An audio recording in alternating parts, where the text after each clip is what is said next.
President Trump renewed his call for Minnesota's elected officials to do more about the anti-ICE protests.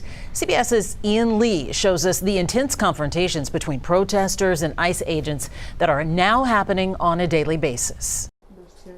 Destiny Jackson was driving her family home from basketball practice Wednesday night when they got caught between protesters and ICE agents in Minneapolis. Everybody's seeing what happened with Renee. Officers started yelling at them to move. Before they could, Jackson says the agents released a canister of tear gas under the car. Within seconds, there was a big boom and our car was up in the air and we slammed down. The mom of 6 says strangers helped get her family out of the car. The last, her 6-month-old baby boy. And he was like lifeless, foam or bubbles coming out of his mouth. I had to give him mouth-to-mouth and CPR. And all I remember is like between every breath I was saying, I'm gonna give you every breath I have until you get yours back. Accounts like Jackson's are piling up and drawing widespread criticism of how ICE agents are going about their stated objective, arresting and deporting people who are in the U.S. illegally. Just the tip of the iceberg. Democratic Congress members held an unofficial hearing in St. Paul where they heard from 20-year-old Mubashir,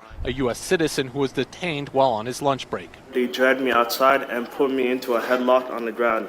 I repeated, I'm a citizen, I have an ID.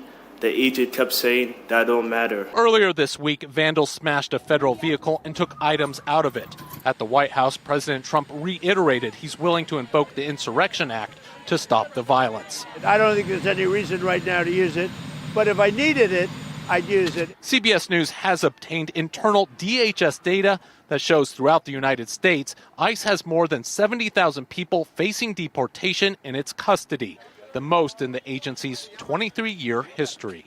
Ian Lee, CBS News, Minneapolis.